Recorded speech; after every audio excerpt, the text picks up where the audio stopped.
you don't even have to tell the state that you're homeschooling unless like you pulled them out of a school.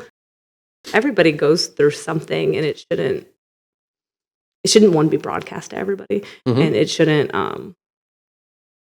nobody should be like judged for it either. So you got to ask yourself, why do you want to do this? What keeps you motivated to stay proactive and get bad guys off the street? The facts is a big cannon against a little tiny gun of opinions, because we've all heard people give us their opinions. Let's talk about how easy it is to get narcotics in this country. Once they're in this country, anywhere within 2 days, the drugs will be in our cities. Because we know knowledge is power.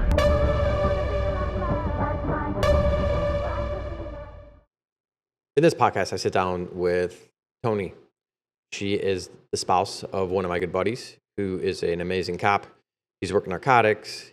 He's a supervisor. He's general assignment in the detective bureau now, and he does an amazing job. But I wanted to get a different perspective when it comes to the spouses, and I couldn't think of a better husband-wife, mother-father combo than these two.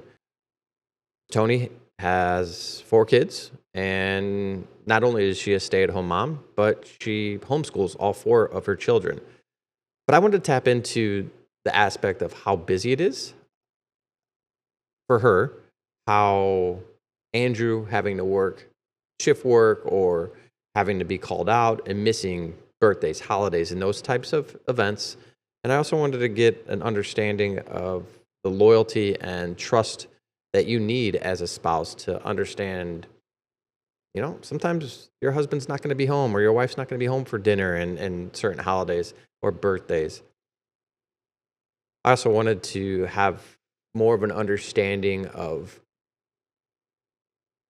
what it feels like when your spouse gets called out. Andrew was on the SWAT team for some time, and when he's going into those, volatile situations, how do you cope with that as a spouse, knowing that there's a possibility day in and day out that your significant other is putting their life on the line for themselves, for someone they work with, or someone they don't even know? So let me know what you think. Check it out. Did you meet Andrew when he was a cop or prior to being a cop? I met Andrew, well, okay, it depends. When did you start dating Andrew? When did I start dating Andrew? I started dating Andrew about a month after he graduated the academy. So, I kind of already knew what I was getting into right then. Did I actually know what I was getting into? I did, but I didn't understand the extent of it. Wait, yeah, so your entire professional life, you kind of knew that he did. Okay. Yeah, he had just graduated the academy, and he told me I'm a cop. How long have you guys been married? We've been married over 10 years. We've been together for over 14. So I got you. So you guys weren't married, dated from day one? Yeah. Yeah, I'm talking about the day he asked me for my number. It was a month after he graduated the academy. Did you know him prior to that? I did. I went to high school. Did you? Sorry, all right. No dating though. No, you knew of him. No, I thought it was an asshole. That sounds about right. That's the same. All right. What were you still? You worked at the casino? Yeah. And then, how far after you guys started dating did you stop doing that, or did you? I quit the casino after we were already married. Okay. So you worked there. I didn't realize you worked there that long. Where was I from? And then, is there any particular reason? The kids? I stopped working and staying home after we had our 3rd child. Okay. With kids and having an officer, or having your husband as an officer, what was the biggest challenge, especially when you were working? Well, and that's why I decided to stay home. It's because he's always working, and then I had a full-time job, and I had told him, I was I feel like everybody else is raising our kids but us. And I didn't like that. And I would cry so many times because I just felt like I was missing out on stuff. You have a good family network that helped you, or were you babysitters, daycare type thing? We are very, very fortunate that we have a very good network of people that help us. My in-laws, my sister-in-law, my sister, my mom, they're all ready to help us out when we need to. We have a long list of people we can go down usually. How long after you guys started dating did you have kids?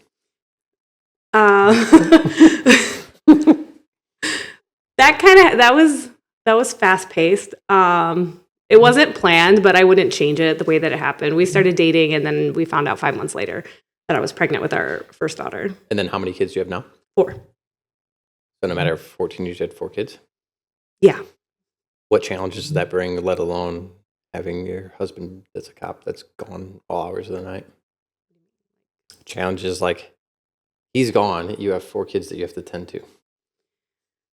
I mean, we're really lucky, like with our kids, which does help that they're all pretty good.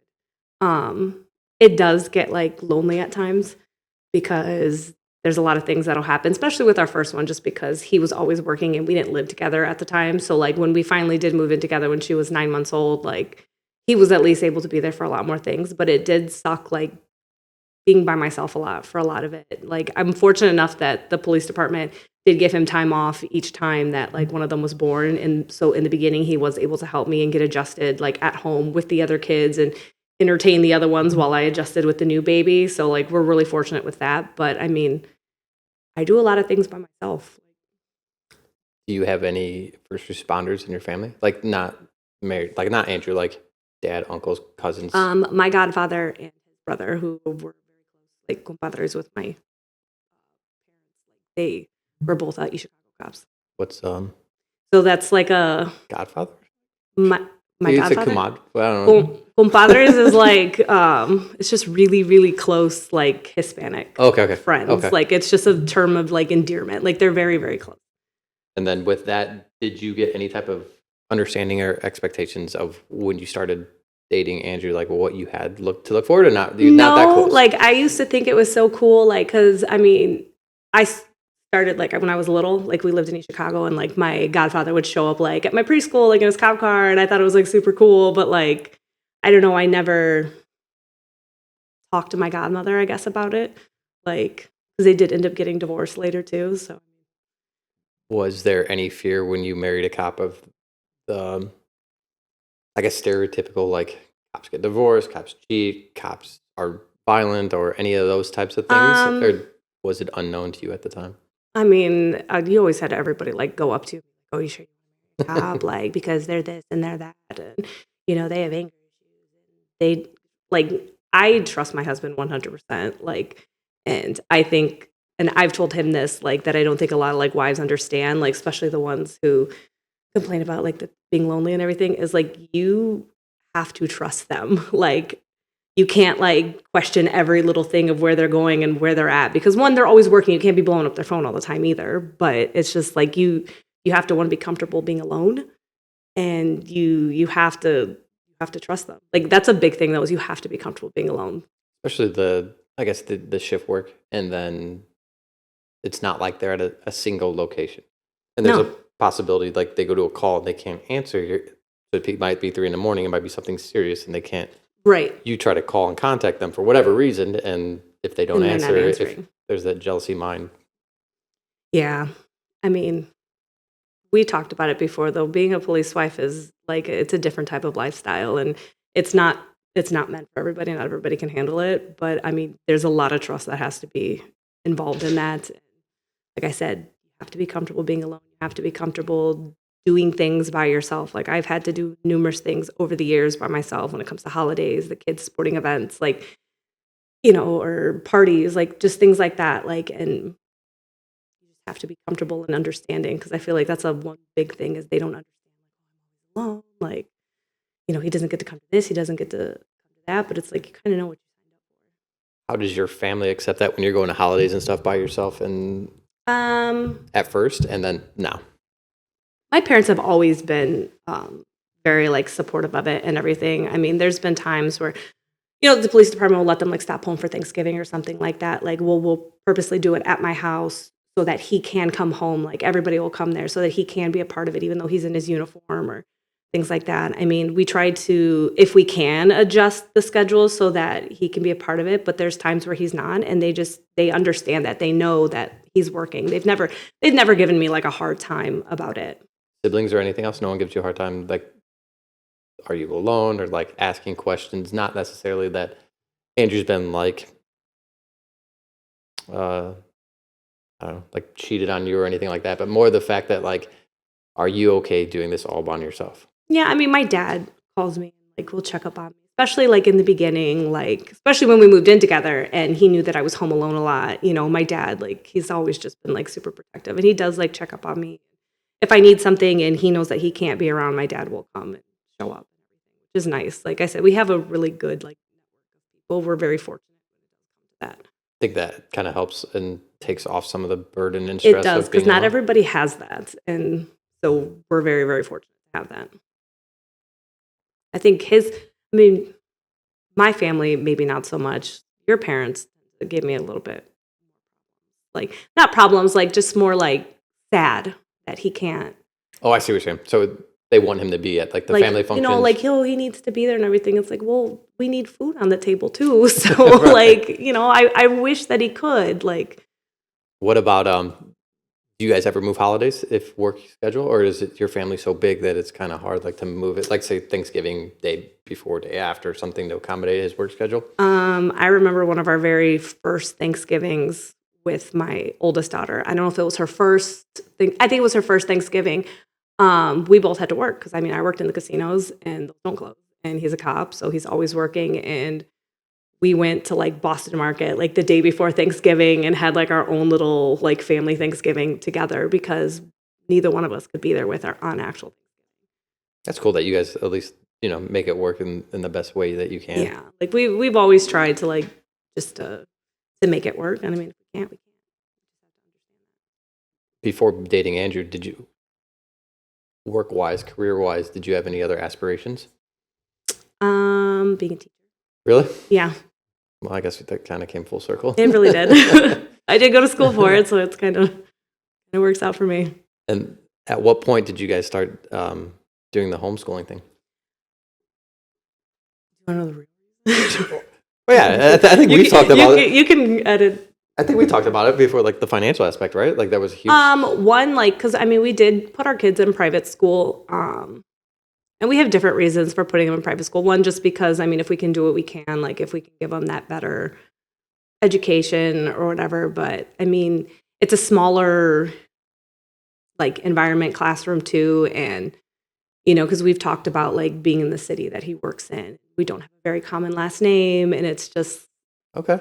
like, there's been times where you go to the parents' night and, look, your Yeah, best friend's dad, your dad arrested him. Like, that's fun. So that was one reason, like, where we're like, let's just homeschool them. And another one is I had a mini panic attack after the whole, like, Uvalde thing. So I just really wanted them home with me.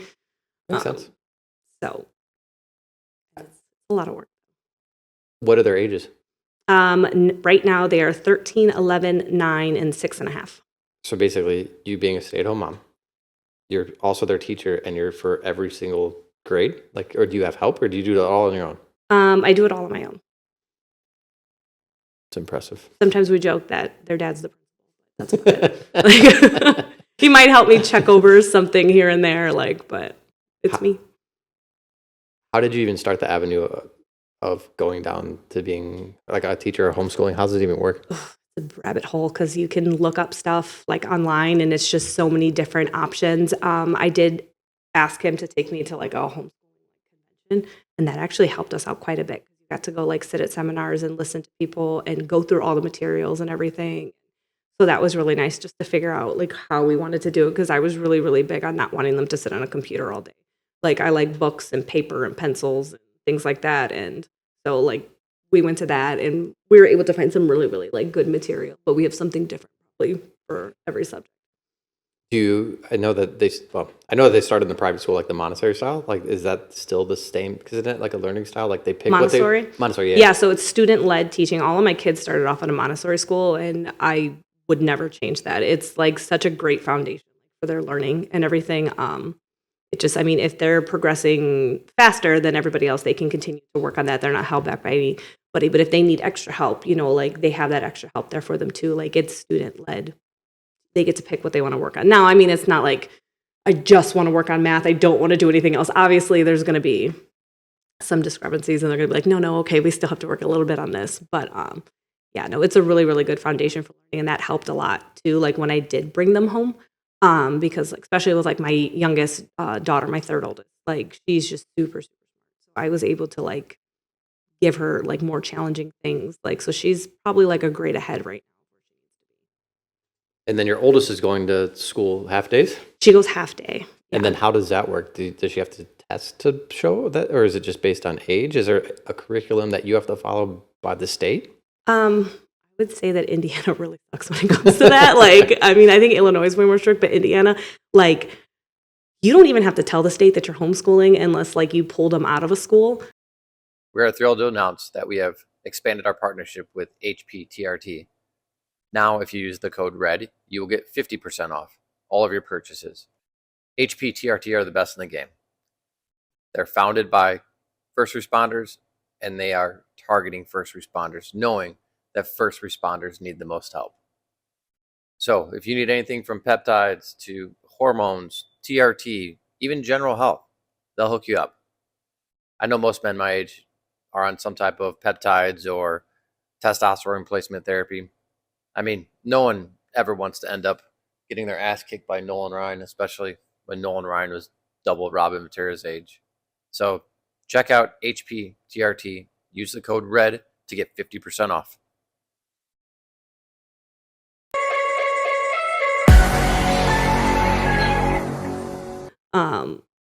But like, since they went to a Montessori school, they always went to private school. Like, they weren't registered in public school, so I never had to do anything. I did send something to the state saying, hey, I'm homeschooling my kids, but like, unless like CPS gets called on me, I don't have to say anything or prove anything except some type of proof that we do 180 days a year. It's actually, That is crazy. it is like, it, because everybody asks that, like, so do you have to show something? Like, do you have to like follow something? No.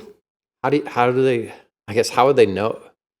So They when they're don't. done homeschooling after like say the senior year, do they get anything or do they have to go take Now, a high test? school is different. We're not Oh, at high oh, school okay, yet. yeah. I know that high school is a little bit different. I don't know too much about that just because my oldest is in seventh. So. But you got her in school with no issues and No, and we only did it because she wanted to do a sport there for a season. Like, and we had told her too, if you don't end up liking it, we'll pull you once you're done. But she loves it, so she didn't stay? Yeah. For now, anyways? Yeah, for now, I think. When you were being an at-home mom, was that part of the plan? Or was that Evaldi's, like, what triggered you to start being... I mean, well, like I said, like I really, really wanted to after our third one was born. I kept complaining to him, like, you know, I feel like everybody else is raising our kids, but us. And, you know, and he's like, well, we need your income. Like, you know, we have these bills, like we're getting a new house, like, and all this. So I basically had to prove to him that I could still bring in money, basically, but stay home. So, and I did. So I was able to stay home with them. What do you do now to make money? I have a big printing business, like sublimation printing, and I do all sorts of different things that I make for people. And I think it's actually helps that he is a cop because it's opened up a lot of like doors and networks and stuff for me. So What's the name of it? 3andMe. There you go. I was trying to get you there. Trying to get you there. I'm like trying to plug your own stuff. Yeah. So that's what you do on the side, and then Mhm. while you're teaching and all these other things. And Mhm. okay. Now it's kind of the tough questions, and I know Andrew's over here. So if there's something I say that you don't like, all right. As cops, we always have these goals and aspirations, and we see where our career wants to go. We want to go a specific area. Is that a conversation that you guys ever had? Or was it, I come home and I'll tell you, I'll be very blunt. Like I come home and I'm a dick, and I not intentionally until I started to like do some self-evaluation, but I'd never even considered the impact it would have on my wife. I mean, yeah, like there's times where he comes home and he's moody, and it doesn't just stem to me, it can stem to everybody. And like, I mean, we've talked about it, we've had to sit down and talk about it. And I mean, he has stressful days. There's things that just happen, and I don't know everything that he goes through. And he can tell me so much, but it doesn't mean I'm going to understand it. But we sit down, we talk about it a lot. And if I start pointing it out to him, like he's like, okay. Like, and, you know, and the kids kind of know too. And they know like once, like, you know, like I talked, he's better. He's such a good dad, and he's always joking with them. And, you know, like, so. I wouldn't have brought you on if I didn't think that you guys were amazing parents and you know, Yeah. amazing people. So like, that's the main reason. That's not like I'm bringing you on here knowing like I'm going to jam a wedge in your relationship. Yeah, no, it is something that we have talked about, and it's gotten so much better like throughout the years, but it's like it is something that we've both worked at for a long time, and like it doesn't happen overnight. Like, do you guys discuss his career aspirations and the fact of like when he wanted to be on the SWAT team, when he wanted to go work narcotics? Was that a conversation that you guys had, or was it more of like a dictatorship? He just goes and does it. No, he always talks to me about it, and I don't think I've ever not been supportive of anything he wants to do. Like, I've never been like, no, like that's not going to be like good for our family. Like, I've always like tried to make it work. Like, because I know that's what he wants to do with his life, and I want him to be happy in his position too. So I've always tried to be supportive. In the grand scheme of things, though, do you care?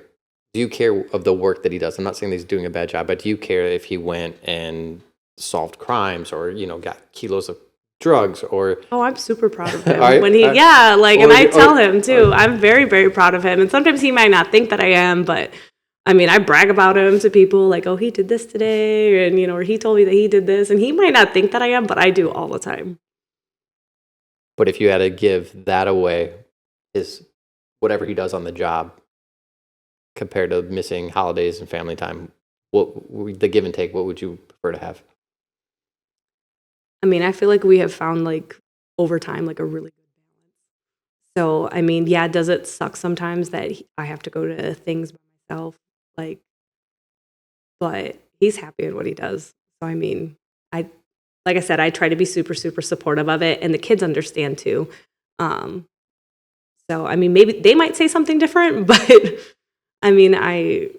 he's happy in what he does, and if he's got to go, he's got to go. He's got to go do it.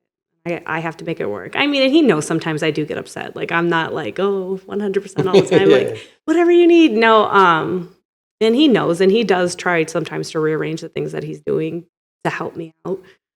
Especially now. It was a lot harder in the beginning, him doing patrol and everything, but, being there for so long and the promotions that he's gotten has made life, easier, or not easy, but right. Easier. So, he is able to at least help like rearrange his schedule so that he can be at more things. But they do, like, he does have to miss out sometimes. I understand. He likes what he's doing, and I want him to be happy too, because that affects our whole family too if he's not happy, Yeah, no, that makes sense. I just think a lot of times cops don't ask the tough questions to their spouse. Like, we have an idea where we see our career going, and not that we discount them, we just are so goal oriented, and we set it, and then we don't. And we know typically what the spouse answer is going to be. Like, no, if it was, I can have you on Christmas here with the family, or you're going to go to work, I would prefer you here, no matter what your career goals are. Like, and we choose not to ask that as cops. So that's kind of where I was going. Like, yes, I value my wife's opinion. Do I don't put enough credit, or I guess, on that, though. You know what I'm saying? Like, I want my career goal to be this. We might have those conversations, but in the end of the day, I guess a lot of cops come off, maybe they are just like a selfish career.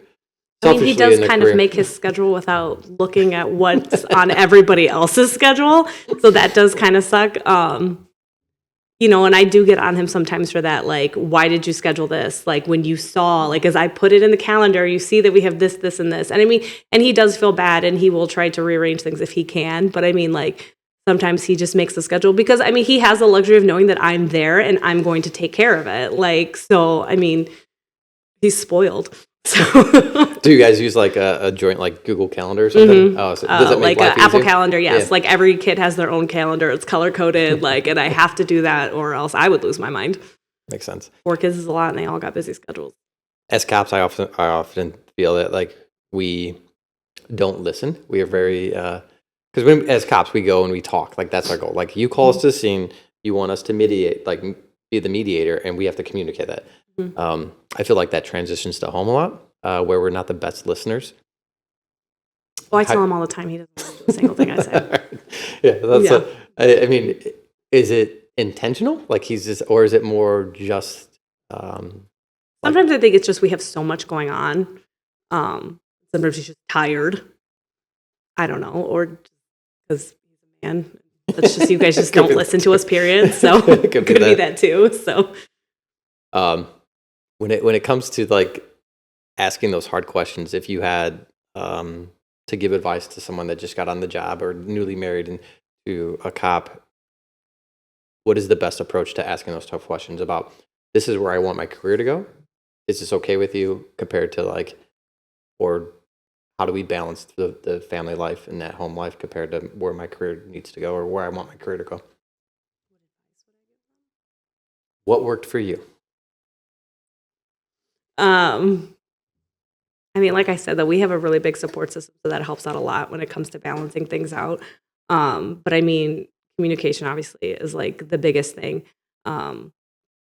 Communicating, like you said, like what they want, like with their careers and what they want to do and their schedules and things like that. And I mean, sometimes it does suck, like having everything put on me, like to do with the kids. Like I have to make sure everybody is where they need to be, has the stuff that they need. And, like I think the husband needs to always make sure he's showing like appreciation and communicating with his wife and everything. And That's where I was gonna go. So like, yeah, I mean, it's hard, like not take advantage of you, but show the appreciation of the hard work that you're doing at home, even though it's necessarily not like right. Cause I mean, you go out every day and you're working but there's a lot going on at home too. And like that job doesn't stop, for kids and teaching. Right. Like, so, I mean, like I said, communication and just showing like appreciation. I mean, don't go off on how much more you do and like things like that. You have to have it like, you have to have like a balance. Like he takes care of us one way, I take care of us a different way. And have this good balance now of who does what, but we're both just as important. And like, that's something that like, when your spouse becomes a cop or you get married to one, like you have to find that balance. Like you have to find it, like you can't.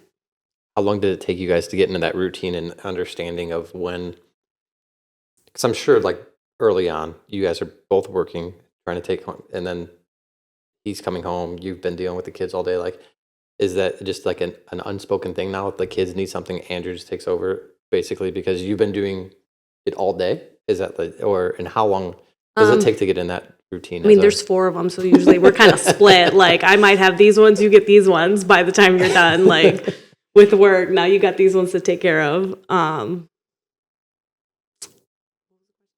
long does it take to get into that routine of like where now it's you kind of probably unspokenly established guidelines that you don't even realize? And I mean, it's taken us a long time to get there, and it's taken our kids getting older too.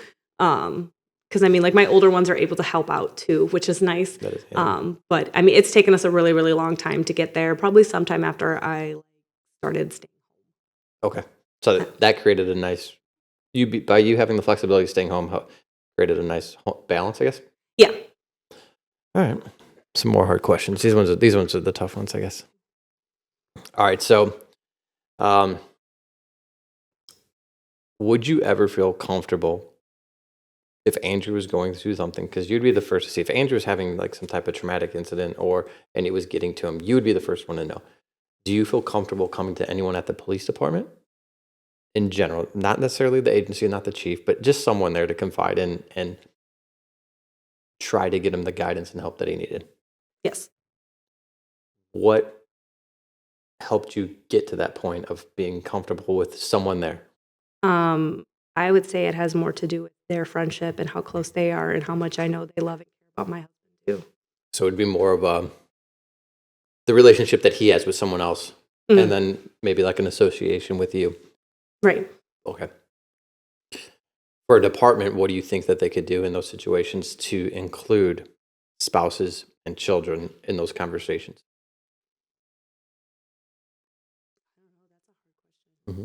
Like, how can they include us, like, in helping? Just like, or being aware of these signs, being aware of like, hey, like, if you see this type of behavior, a lot of times when it comes to cops, the first thing that we'll do is we'll kind of disassociate, kind of pull back from even family, maybe turn to alcohol, maybe wanting to be by ourselves more and more and more, from the stuff that we see on a regular basis.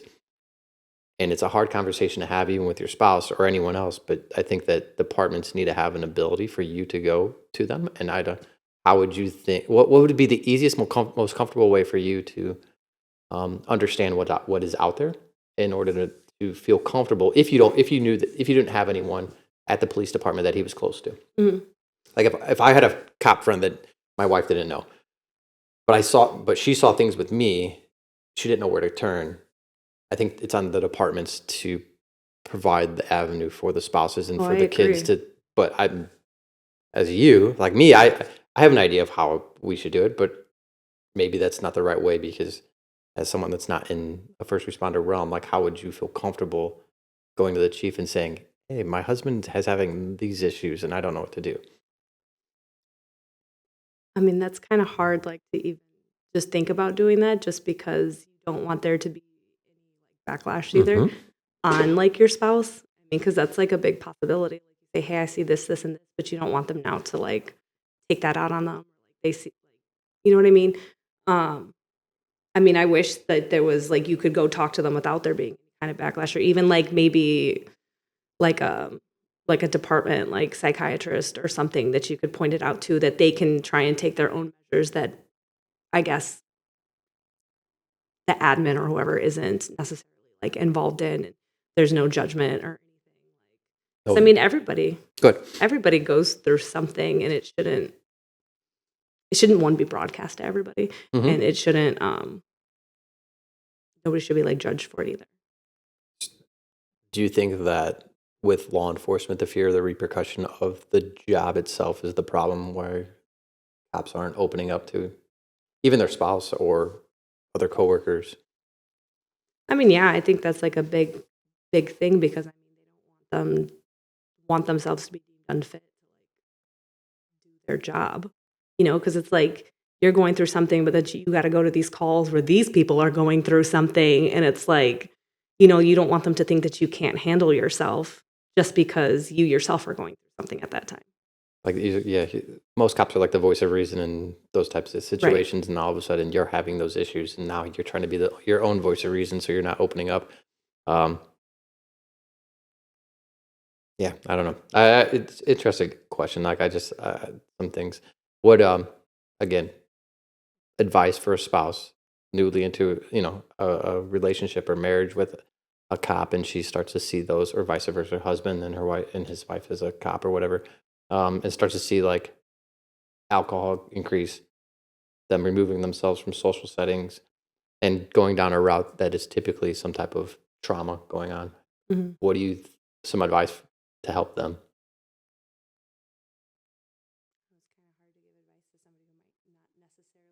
Been in that situation, like Yeah, I'm not saying I yeah, like I haven't been in that situation, so I don't know like the advice that I could give them, but I mean it's good to maybe like have somebody else that they can talk to, because sometimes it's hard, I feel like, for them to talk to you or to tell you about things that like I don't understand. Like, so even if it's an older police officer who, like, I feel like that's somebody, like, make friends with somebody, not in like a weird Yeah, way, yeah, I but get you. like somebody that you can go to be like, hey, look, like I see these things. Can you try and speak to them? Or I mean, but like I've never been in that situation. You think establishing a relationship in some way, shape, or fashion with someone with the agency would help that when the time comes and it's a very now you have some type of rapport with someone, and then all of a sudden you have some traumatic issue that you want to relate to as a spouse, um, and having a previous relationship where it was something that was based on something positive. Mhm. Now you're going to them with something negative. You think that would have some benefit? I do. Like, I mean, I feel like that makes relationships stronger too. I do think there's some benefit And then as his relationships with people at the department, did you get involved with those relationships to help build maybe like a better network? Or was it like a single thing where it was more of like an association just by them being around? to it. Is there someone, a wife that you would call that you feel comfortable calling and even having conversations with or going to dinner with outside of law enforcement? Like without him being there? Yeah. Okay. So I made her the godmother of my child. I know these answers. I'm just like, I think that, So yes, I mean, we did build a really nice relationship. So yeah, I mean, I do. And me and her have always established, no matter what happens between them, me and you are something totally different. that's kind of We are our own entity. That's what I was saying. That's kind of where yeah. I was going with. Like, I think that that's huge, and it doesn't even have to be at the same agency. I feel like if you have someone that you can relate to and get along with, even if it's a different agency or something along those lines, I feel like now you could open up to them, because maybe as a cop, it's like, hey, I just need a day away. Like, I just need, it's so stressful, like whatever. I just need a day away, and it's not anything that's going to be traumatic and postponed and everything. I'm going through some stuff. And then you could, as a spouse, could confide in someone else that maybe their spouse has been through the same things. Yes. Yeah. No, it is nice to have those relationships. I mean, do I want to be friends with every wife in the department? No, I don't. I don't want to be friends with every cop that's at the department. Exactly. It's nothing, no ill will. It's just.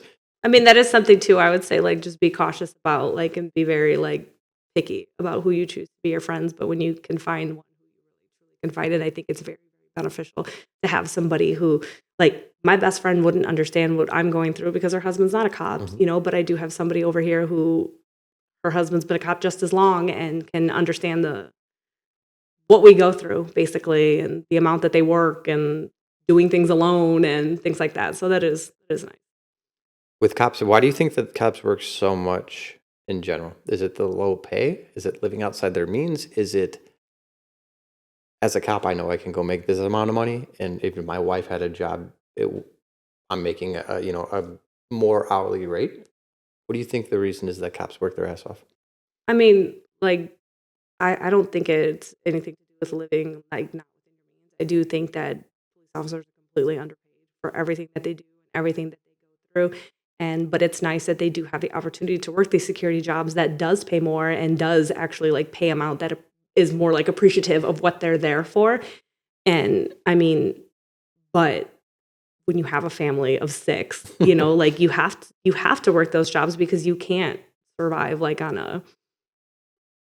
that, like, the income for what a police officer makes. I think they're totally undervalued and not paid enough for what they do. Yeah, I think that's, first responders as a society, and I always feel like, I'm not discrediting, but like most times cops are going to be making time and a half or more than that, like going to work a side job. And if I could go work 4 hours of overtime instead of my wife working an 8-hour day, like, I would prefer my wife to be home, and then I'll just pick up that extra shift or that extra overtime where I'm making it in half the time that it would take her. Yeah, I mean, and like he does that a lot too, because I mean, yeah, I do have my stuff that I do on the side, but it's not always guaranteed that I'm making it, and I pay for all our kids' sports and things like that. So I mean, we're still responsible for food on the table, electricity, our mortgage, things like that. And I mean, and he knows that I can't always help with that, so he will work all these extra jobs just to make sure that, like, we're covered in everything that we need. I mean, and too, like, he works all this stuff because, I mean, our kids work really hard at what they do. Like, they work hard in school, they work hard at their sports, and they deserve to go to Disney World or, somewhere. Yeah. And, like, he makes sure that he works his ass off. Like, sometimes he won't even sleep. I know. Just to make sure that, like, we can do those things with him. We could take him there. I mean, like, he worked so many side jobs just to pay for our wedding. Like, there were times where he would get home at like 4 a.m. and be back out by 6. Like, he would sleep in his uniform just to make sure that, like, I got what I wanted, what I needed. Yeah. He works extra hard to give me what I want. Do you think that with the first responder realm, do you think that there's a way to alleviate that? And do you think some of the stress from working so much that is put on law enforcement, do you think a lot of that is because of, like, minimal sleep and all these other things that just keep compounding, and we don't have the time to relax and regenerate or rejuvenate or whatever that is? Like, let our mind calm down because we're constantly working. Recharge. Yeah. Oh yeah, I think it's a big factor in that, like, with all the issues that you see that cops are having, like, like, just like you said, like turning to alcohol or being depressed or having anxiety and things like that. I mean, I think a lot of it has to do with how much they have to work to make ends meet or, like, things like that. And I mean, I think the only thing that will obviously change that is getting paid more. But pay us more. Right. Like, I mean, but what are you going to do? That's not going to happen anytime soon. No, yeah, definitely not. It's with government work in general. Yeah. Do you feel with, maybe not Andrew specifically, but do you think that internal stress, internal drama from the police department is a bigger issue when it comes to traumatic stuff, or the stuff that we see on the road? I think they both do, like in different ways. I mean, men can be a lot of drama too, and like Take the sex out of it. There's like women I'm stuff. just saying, like sometimes they're worse than women, like the gossip and things like that. And I don't think that helps either, like all of that, and then going to work and not feeling comfortable around people like due to gossip or things like that. I mean, I think that's a big thing, and it adds to stress and anxiety along with everything that they see, like while they're on patrol or doing whatever it is that they do during their job. Like a lot of it, I mean, it all goes. I'll give you my perspective. I think that as cops, we look to confide in people. We work with people that know in a traumatic situation, they should have my back. We're fighting, they should, whatever, like a shooting, they might be the one that saves my life. And then when it comes to like the internal drama, now that same person that I'm looking to save my life possibly is one that's like talking shit for no reason behind my back. So now that creates this like, well, you're going to talk shit about something so small behind my back. Are you really going to be there when shit hits the fan and you might have to save my life? And I think that is the biggest thing that, for me anyways. I could totally see that. Like, so that stress, like, oh shit, now I got to rely on this guy who that's doesn't like that's things people don't even think about. Like, and I mean, that goes along with being comfortable, like when you go to work, like with these people, like it adds to the anxiety. Like one of the best sergeants I ever had was, he said, he's like, I could give a shit. You don't have to know anything that's going on in this police department. I need you to come in here with a clear mind. I will make shift change fun and entertaining, and you will never know any stress that's going on. I need you to go be focused out there, and that's where you need to keep your attention. So I don't know, it's kind of resonates with me, and that's how I think it should be. If there's stress and unwanted stuff at the police department, your supervisor should keep that between there and like and rumors and lies, like that's something different. But sometimes a lot of stress or a lot of rumors from like administration go down to supervision, and then supervision gets in there and they just fucking vent, and they're not realizing they're venting, and then all of a sudden it just creates this like fucking turmoil, and it's completely unnecessary. And a lot of things start out this big, and then by the time the rumor mill, it's like fucking this big. So I just feel like that, and I don't know if all professions are that way. I don't know, maybe like yeah, I mean, I think there's a little bit like that in any place. Okay. I mean, but doing what you guys do, like, I don't think that helps, like, with the anxiety and the stress, like, with any type of first responder or nurses, like, or, anything like that who's in a very, like, intense, traumatic kind of environment. It doesn't help. I think it magnifies it. Because you have the, yeah, so I guess all workplaces have it. It's just magnified within first responders, and I'm not discrediting any other profession by any means, but it makes sense. It just, when you're trying to rely on somebody and they want, I don't know. It's interesting to me. Yeah. Reminds me of like 16-year-old girls sometimes within police departments, honestly. Like, I'm just like amazed at the stuff and now I'm to the point, like, I start rumors that are not going to affect anyone, but they're funny, and I want to see how far they go. So I'll tell one person a lie, and let's see how far it goes. Like, just because now I'll sit back and look. And early in my career, I'd be like, see, early in the career, my career, I'd be like, I'm not saying shit, like, and I'd be stressed out. But now it's like, you see how many rumors just get spiraled out of nowhere, and I'm like, all right, it's never going to be anything like super dramatic or anything, but it's just funny ones. And going to Maryville, and I don't know where I was working out.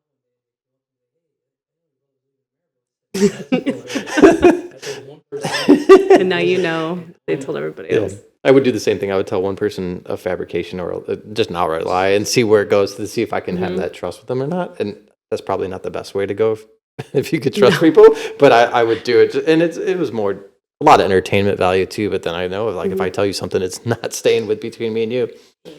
I mean, we've been really cautious. Like, we're very picky with who we choose to hang out with in the department too, just to avoid like that drama and everything too. Like, you learn who you can trust and who you can't trust. That's a piece of advice I would give like new police wives. Not everybody's your friend. That being said, my wife's always wanted like that. So like that, I guess her uncle was a cop, and back in the day, it used to be very like socially, like all the cops and wives would come together. Mhm. And I was a cop before we got married, and even before I started dating her. And I was like, yeah, like that's not necessarily. And I'm like, not that you could come around, but I'm just telling you right now, like it turns into this weird drama-filled thing, and like I keep my circle small, and you can, But I was like, if you want, we can go to these like big events. I'm like, it's not the same because I don't know. I think people, for whatever reason, will use things you say against maybe your husband or your spouse if they're in law enforcement. So you might say something in confidence, not realizing that now it might create some drama somewhere else. And I don't know. I think that's kind of, it's interesting. And I don't know. It's interesting. Maybe that's just crazy. Well, I like your wife. She can call me up and we'll hang No, out. no. Yeah. That's why we keep our circle small. Keep it small. Yes. Like not every. I mean, it's a decent sized department, Yeah. so it's like you figure it out. Yeah, but that was like a learning curve for her, just because her uncle being a cop back in the day, like they would all get together and Everything was different back I in the agree, I day, agree. though. Yeah, I there agree, was I no agree. social media and That's things true. like that. Like it was easier. Everybody was more oblivious. Yeah, I agree. Is there anything that you would like to add? We always end our podcast with one question, and I'll ask it. But is there anything that you want to add? I want to Advice for aspiring cops, or advice for spouses of aspiring cops? more like I don't know any advice for aspiring cops. I'm not a cop, so I mean I can't really say much about that. But I mean, basically, just like the things that I've said when it comes to like a new spouse, it's like you have to understand what you're getting yourself into, and like even before you get married, you have to realize you're making a commitment not just to your husband, you're making a commitment to his career, and you have to be patient, you have to be understanding, and you have to be comfortable being alone. You have to be comfortable doing things by yourself, and you have to be trusting too. Like he can't talk to you all day long. Like you have to learn this lifestyle. It's not a lifestyle for everybody, but I mean, you get better at it, but be understanding. I like it. What do you think that with that, like if there was career changes, career promotions, or maybe changing agencies or something along those lines, do you think that should be a discussion within husband and wife, or is it more career oriented and the cop says like, this is where I want to go, and not necessarily discount, but don't put as much weight on what the spouse. I mean, I think it's very important to have that discussion with your spouse. I don't think that should be a decision that you make on your own, because I mean, when you get married to somebody, you make a commitment, you become one, like, and that decision doesn't just affect you anymore. It affects your wife, it affects your kids, it affects everybody. And it should always be something that you discuss beforehand, because you're not going to have a healthy marriage or a wife anymore if you keep making decisions by yourself. So, Sure. yeah. All right. The one question we ask everyone that joins our podcast, we teach for a company called Justice Academy. So what is your definition of justice? Of justice.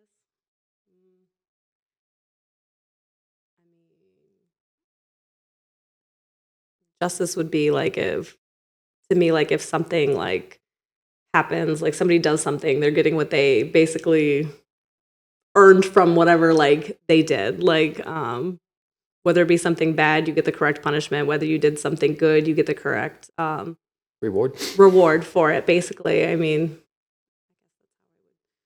define justice in words. No, I like it. Well, you're the first person that wasn't anywhere in the law enforcement realm that we've had on the podcast, so I was curious on how that would go. I like it though. I like that added, like the reward if you do something good. All right, because justice goes both ways. I mean, it's not just it's not just like punishing bad people. I feel like, I mean, justice is when you get something good too. Awesome. And what's the name of your company again? 3andme. And the website or Facebook or Instagram? Shop3andme.com. Cool. Well, I appreciate you joining me and kind of being vulnerable for a little bit. Appreciate it. Thanks for asking. For sure. Thanks for letting her. Awesome. Thanks for letting me. Wants to sign it, please.